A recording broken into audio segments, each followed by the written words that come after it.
Welcome back to True Story with John Gibson. Today's guest is Bernie A. Bernie, welcome and thank you for coming on the show. Good morning, John. Thank you for having me. Totally my pleasure. We were just talking a little offline and kind of for everybody else's benefit and to provide a little context. I've been a fan of Bernie's for a while, and I've known her because I'm here in Chicago and kind of known her in the peripheral for like, I feel a couple years, but we've never met. So today's conversation is going to be like really exciting for me because I have so many kind of just silly questions, I think. I'm excited. Great. Well, thank you again for kind of making the time. And hopefully you haven't heard all of these kind of questions before. They're not too general, but I really am fascinated by you because you're unique. You know, I just feel like you're kind of a unicorn in this world of BJJ and so many exciting things. And like in my world, you're like a celebrity too. Like you're so big, you're so active. So with that, I'll kind of start small and maybe we'll go larger here, but can you share just a little bit about maybe just your personal BJJ and maybe self-defense background? Like what led you to, I guess, what attracted you to learning self-defense? And then ultimately, I mean, you're an instructor, you own your own academy. So, you know, where did it all start? Yeah, well, so my late husband was a lifelong martial artist. And I actually started in Krav Maga, which is, it's an Israeli military defense system. And in the higher levels, we started doing some no-gi grappling. And when I left that place, I ended up going to New Breed Academy to branch out into Muay Thai and boxing, you know, under Mark Vives. And so I did the stand-up classes and some no-gi classes. And, you know, they're a huge gi school. They're like, you got to do gi, you got to do gi. So while I was at the Krav Maga school, we also started Brazilian Jiu-Jitsu there under, you know, Sensei Pedro Viana. And one of his brown belts, John Lawrence. So I jumped into some classes there. And then my husband was already a blue belt under Professor Adam and Eddie Redzovic. And that was like one of the only schools that were open back then. This was like the early 2000s. Or Chicago. Wow, okay. So I started regularly training Brazilian Jiu-Jitsu at New Breed. That was probably about 2008 or 2009. And then my husband wanted me at their school. So I ended up transferring to Team Redzovic, which was Gracie Baja at that time, like a year later. So I haven't stopped since then. So it's been a long time. So let me ask this, because your academy, Top Level MMA, obviously you guys specialize in all different forms of martial arts, but I've seen video and training video. Your Muay Thai looks pretty sharp. And then obviously you're a black belt in BJJ, and I'm very familiar with you from your Fight to Win stuff. So I guess what I'm trying to say is, do you have a particular love for one particular passion, or do you just kind of cross train all of them? No, I cross train all of them. And unfortunately, I feel like I'm not a master at none of them. Like I love sparring in Muay Thai. I do boxing. And then, you know, I haven't competed because there's just so much stuff going on. And when you cross train so much like that, it's like you can't concentrate at the competitive level. Well, I couldn't, you know, a lot of people do it, but I just love training it all. Sometimes when my body or my knees hurt, I end up doing stand up, you know, and vice versa. But I do love it all. You know, just being well-rounded is very important. That's what we offer, everything here. But I think like grappling and stand up, it's all important, you know? Yeah. Oh, absolutely. You touched on two things there. I'm so glad you went there. Because in thinking about this conversation, I was like, God, I'd love to learn more about that. But I feel like just from your social media, like you are, and this is one of the reasons, like, I think like I'm such a fan of yours too. Like you're like family oriented. And I feel like you guys train together and you're active and like you focus, it's part of your life. And like, can you like detail that a little bit? Like, does your whole family train? Are they all a part of the academy, or, you know, is it just something you guys share together? Yeah, for sure. So number one, it's like the best family bonding, I think, you know, like martial arts really changes people's lives. It's very healthy. You know, the academy that you attend, they end up being your family. Like, you see them all the time, more than your own immediate family sometimes. So my kids started training since they were kids, so they're lifelong as well, since they were 4.5.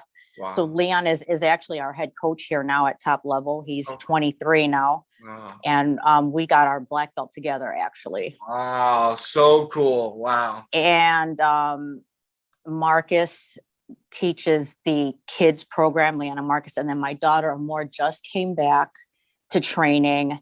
And like we were saying, these are all their Naga swords that they won. I love so that. They've been competing and training since they were kids. Leon was a wrestler. He had an MMA fight. And, you know, when their dad got sick, they stepped up to the plate a lot, John. They had to grow up pretty fast. And then my daughter ended up not training for a while. Like, I think this place reminded her too much of him. And then she just came back. So I'm very grateful for that. And now she's like back competing and everything. Oh, cool. And so we're all together all the time now.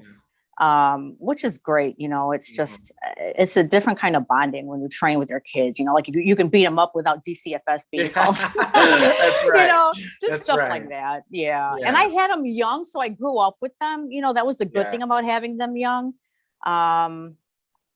But I don't know that we'd be as close as we are if it wasn't for, you know, training. And this is like the legacy of their dad, my husband, that we're continuing to grow, you know. It's beautiful. Yeah.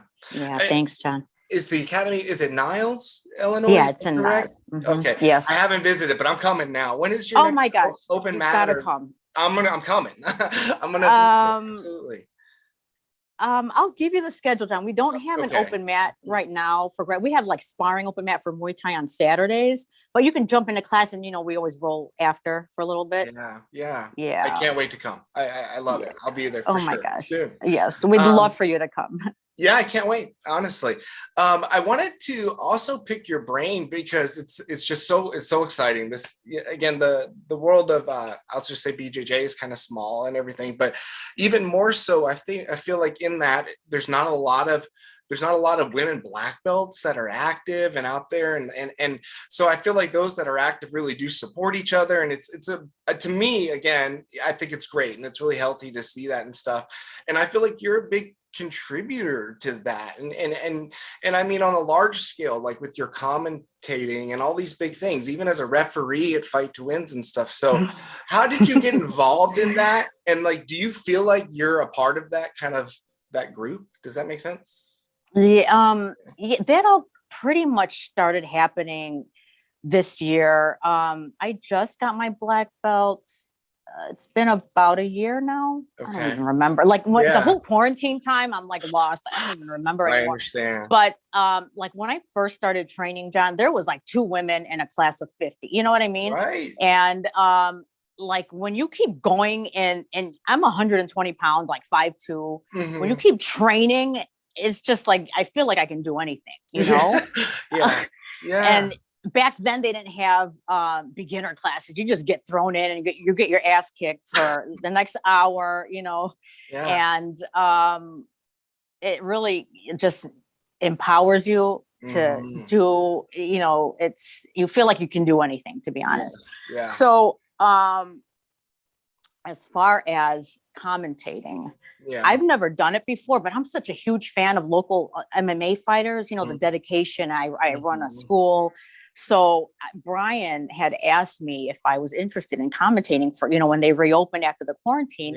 And I knew Christian and I have known each other since he's been training back in the day as well. And I said, I'll do it. You know, I know Christian, and I said, I don't have much experience with it, but you know, let's wing it. So now I love being a part of that. It's so exciting to see these up and coming fighters. And John, it's like the dedication of fighters is something different, you know, like that's the one thing I never competed because I feel like I don't know that I can commit myself that much. You know, I had three young kids.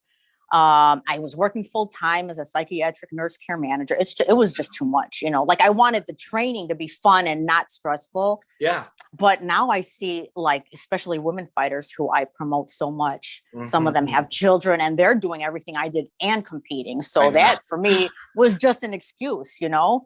So I give them so much props and respect. So I love being part of that scene.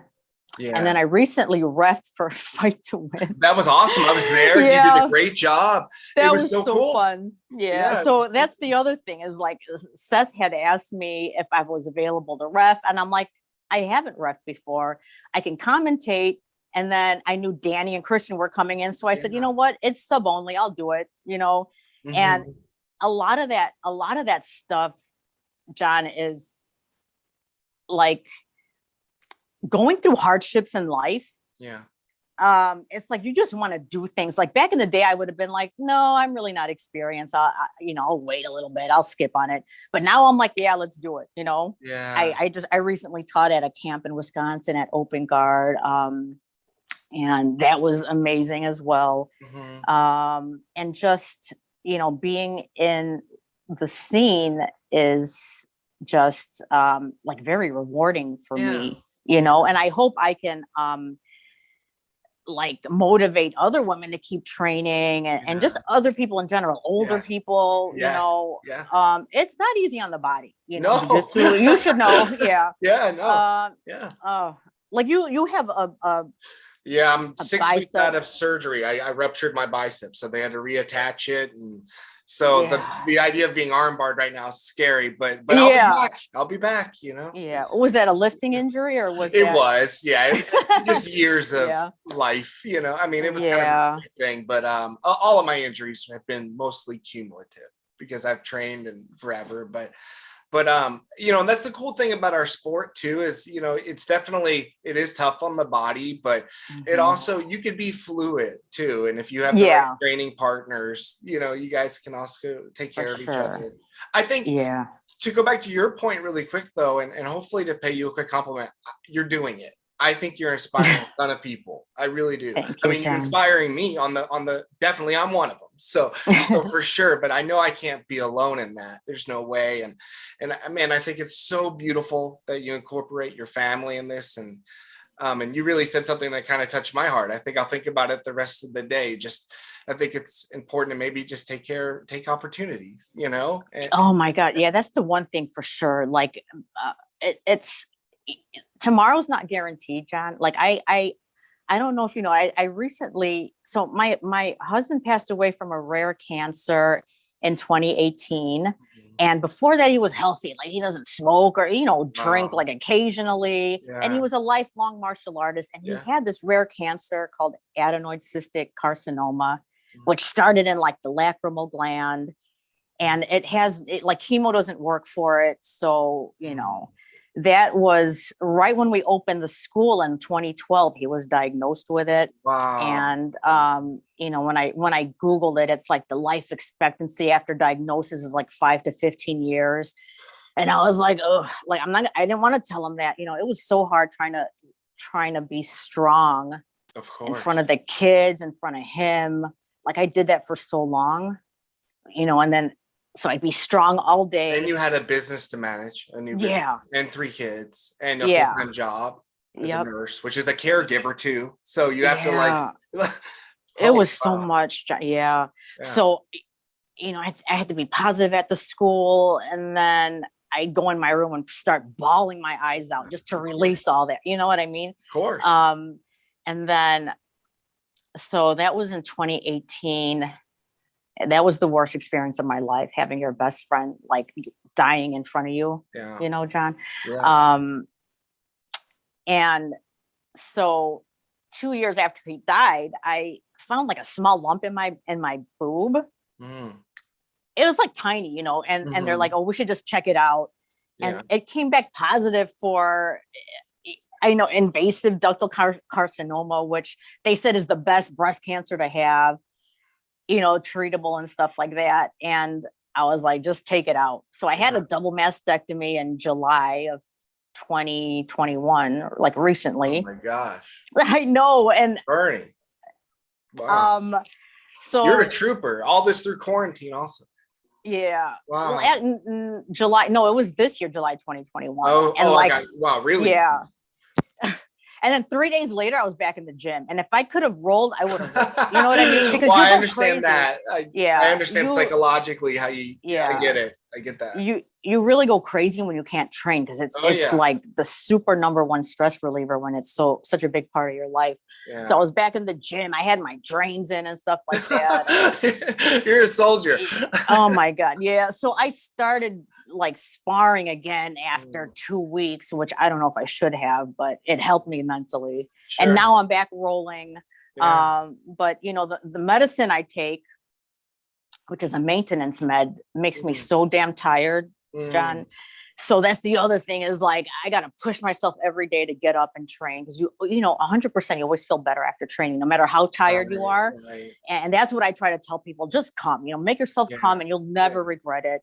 Right. It's true. Yeah. And if you never have aspirations to compete, just like being in class and like sparring and doing comp training and stuff like that, that's just another accomplishment that you can have, you know? I agree. And you said something earlier that I think applies to everybody, and you never know until you try, but it is so empowering. So even if you don't have any desire to compete, just to know that you can defend yourself a little better, or maybe you're really good at defending yourself.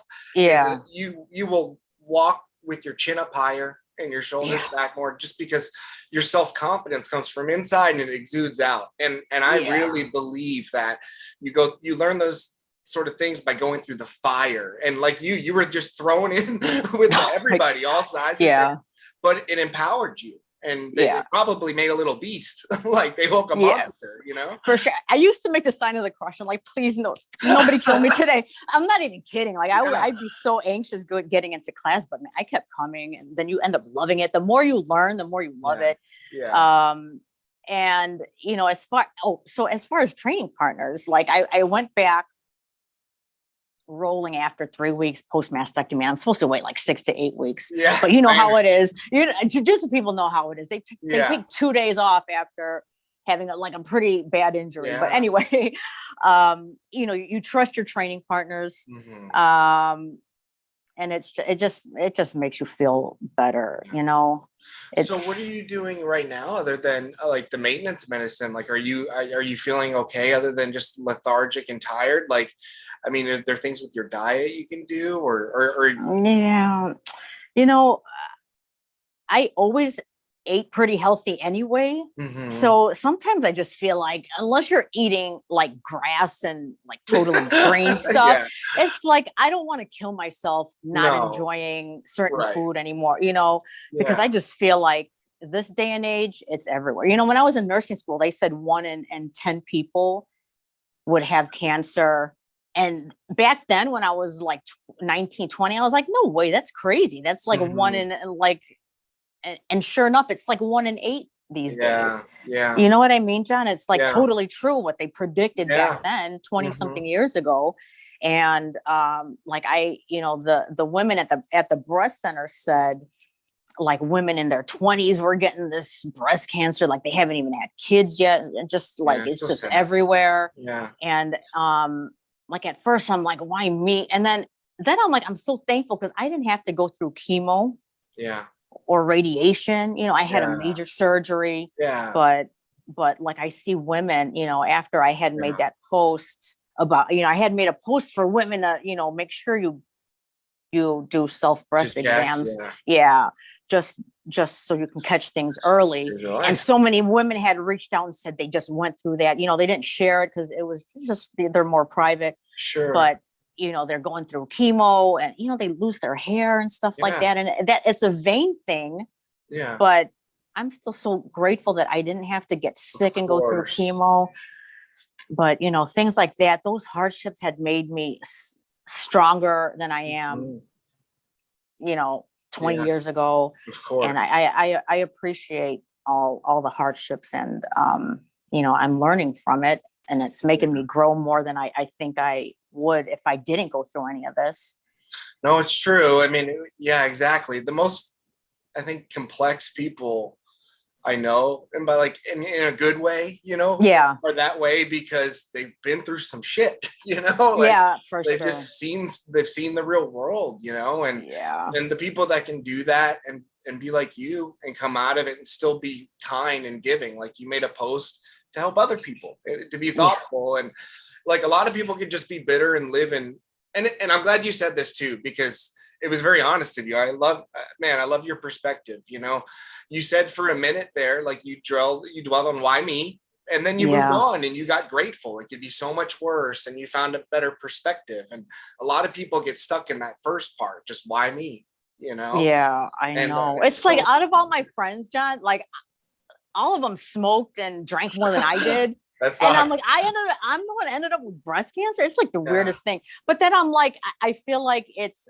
part of God's plan, like, you know, something to make me stronger, to help motivate more people. yeah, I don't know. I try to think about it that way. Like, I don't want to dwell on right. having bad luck or whatever. Like, I'm No, very grateful that it's given me the strength that it's given me, for sure. you know, Absolutely. and that it is still a blessing that I'm fucking alive. Yes. Number one, Yeah. you know, other people are not here anymore. Yeah. And like, I'm very grateful I didn't have to go through chemo and radiation, because that to me, that's very tough.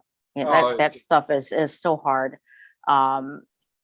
So yeah. I don't know. It really changed, you know, when you go through stuff like that, when you go through all these adversities, it really changes your outlook on life. Sure. You know, life is short, so just do it. Yeah, exactly. Yeah, go commentate, go ref. Yeah, take advantage. Yeah, for sure. I know. So, do you have anything exciting? You also work. Is it Fight Card Entertainment? Is that the organization? So, do you have any upcoming cards or anything coming up? Yeah. So next week we have a huge show. Oh, really? I didn't even know. Show. Wow. Yeah. So it's December 12th. It's the last show of the year. Fight Card Entertainment. It's in Cicero Stadium. Okay. So that's going to be an awesome show. It's pro and amis on that card. And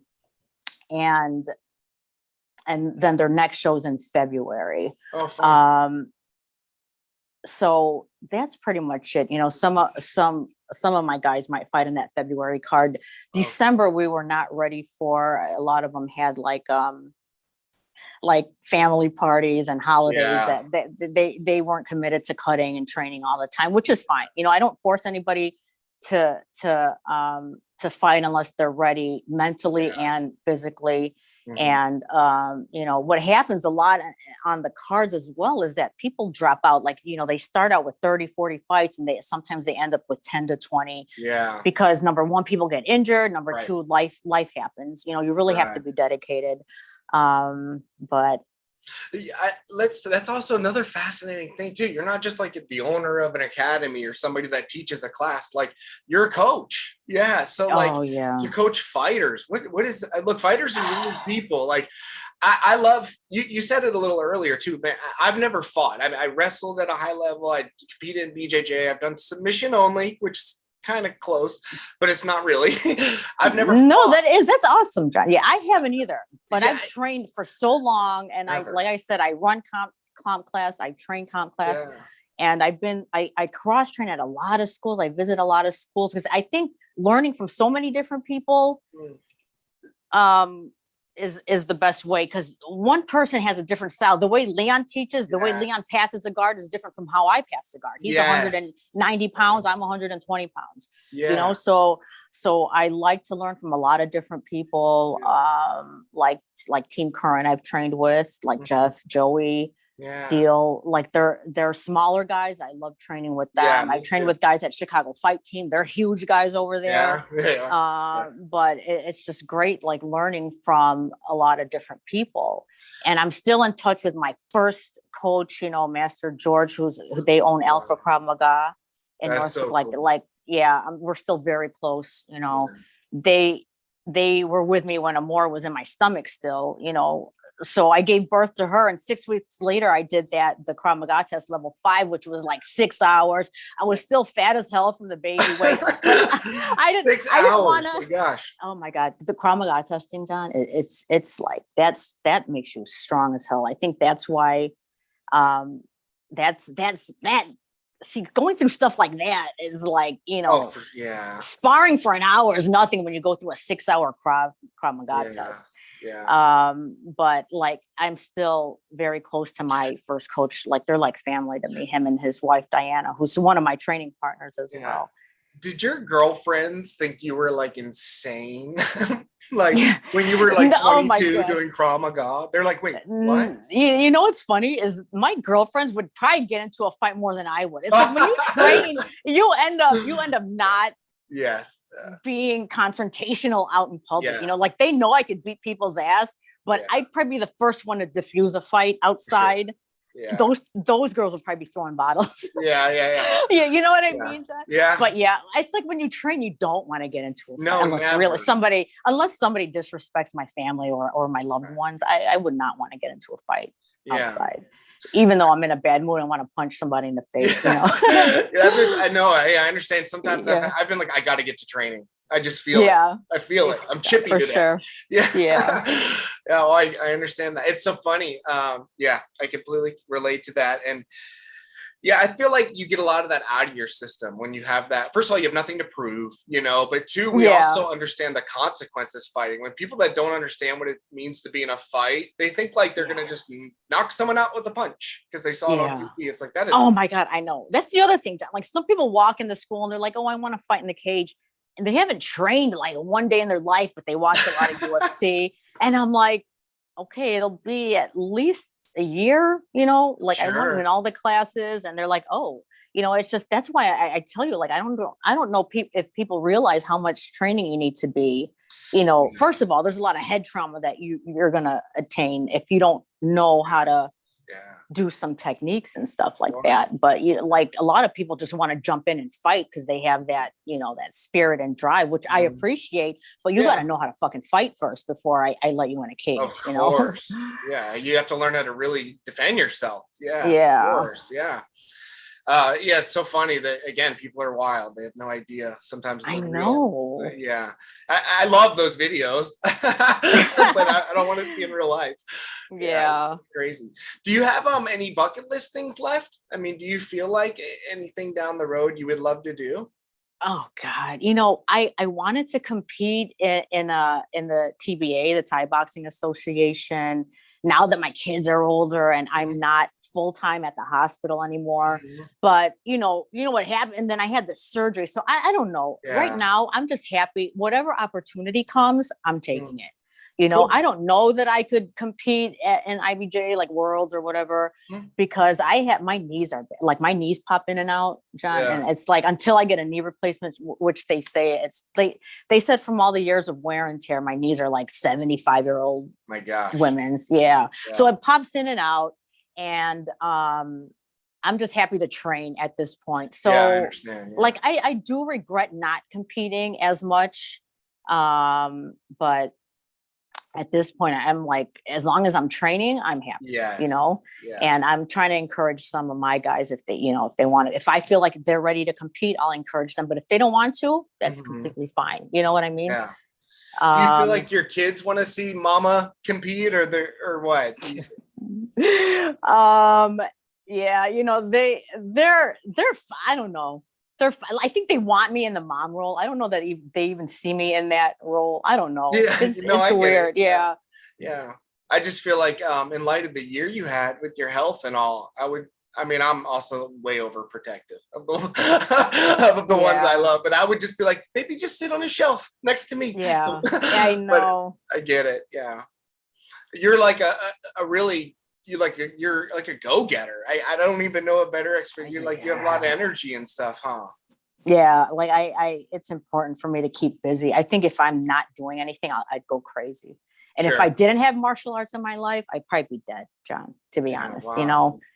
That's why I encourage people to, find an academy near you. Of course, try out a class because you have to fit in with their culture over there. Yes. But it's very life-changing, I think.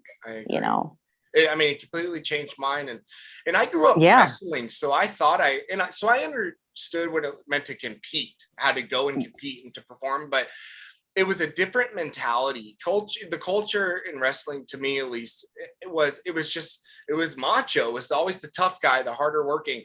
BJJ was so opposite of that and gave me so much support. And you said something that I was like, God, I wish I would have thought of that. But the trust you have with your partner, there's nothing like, it's an unspoken trust, and a tap before you get hurt, or to flow and to keep things moving. That relationship is a bond. Like, it really is a bond, and it's really unique to martial arts, right? You can't find that most other places. For sure. Yeah. So it's like you beat people up and you trust them, and then they, you know, they end up being so close to you. Like it's different, you know? Awesome. Well, again, thank you. I know we're coming up a little in time. I want to get one more question before I let you go. Actually, two. Anything. But we touched on something else too. Again, you're a nurse. You work in a huge health system. Like, you have a real, like, important career to the community and stuff. Can we touch on a little bit of like what led you to nursing, and then just sort of that side of your life too? Yeah. So I'm a psychiatric. No, come on. Sorry. So I graduated high school and went into psychiatric nursing like when I was 18, and that's all I've done. So hi guys. So being in that, psychiatric nurse, John, right? Yeah. When you encounter that so young, you see all this crazy shit. Right. And again, it makes you appreciate your life. Like, if you think you have hardships, these people don't even have parents, or, you know, their mom got killed in front of their eyes. So that's the other thing. And that's probably what made me appreciate life, as well as like seeing all those stories at such a young age. Yeah. So I was a psychiatric nurse since I was 19. And then I became a care manager, which was just, you know, kind of monitoring charts and then checking in with the doctors, you know, what they're doing with their patients. So that's what I'm doing now. So that became very stressful because it wasn't like patient care anymore. It wasn't rewarding. It was very like documentation. Yeah, stuff. Like task work. Bummer. But you're really interesting. Like, Bernie, like you're definitely a tough person, but you're also like a real empath. Like a real giver. Oh my God. Yeah. Sorry, John, let me fix. Is this okay still? Yeah, it's okay. Okay. Yeah. So that's the other thing, is like, I never judge a book by its cover, because time and time again, people have said when they first see me, they think I'm like the biggest bitch, and I'm probably the nicest person they've ever met. Yeah. So, you know, I'm all tatted up, but normally people are a little bit crazy that are tatted up. Sure. But it can be intimidating to people for sure. Yeah. But I'm actually very opposite of that. Like, I think I'm too nice sometimes. Like, out of all my friends, I was like the nicest person, and like they were a little bit crazy. But that's the other thing I live by, is like, don't judge a book by its cover, you know? Yeah. Awesome. I mean, it's a great lesson in life for sure. And man, and you started that at 19 years old. So you've seen a lot. Yeah. And a lot of different people's experiences. And it's so fascinating. And yeah, it's great. Have you ever felt like you've met anyone through that line of work and been like, you should try martial arts, or like, oh my God. Yeah. Yeah. All right. The time. Yeah. It is healing. Yeah, for sure. Yeah. It was like, so I work at the hospital, and then in the evening I train, and it was like two different worlds, you know. It's like the sick world and then coming to the healthy world. So I think it was a good balance for me, for sure. But there was, you know, after Paul died. Hi, John. After Paul died, I couldn't do the hospital work anymore. I had to do all the business side of the academy, which he did. I hated that. I didn't ever want to learn that. Like, he did that because I was still working. But when he passed away, I had to kind of learn everything on my own. Yeah. And that's why, like, I am not teaching as much, but Leon is, which is great, because I want him to be able to hustle, you know, like this school is being handed to him. He's 23. Yeah. You know, who gets to do that, you know? Awesome opportunity. Awesome. Yeah. And it's beautiful testament and tribute to his father, like, to keep it going, you know, like, keep it, make it thrive and be strong. Yeah. Awesome. Like all of my kids stepped up, John. Like they Awesome. had to like grow up really fast and kind of just take on the responsibilities, you know, right away. Yeah.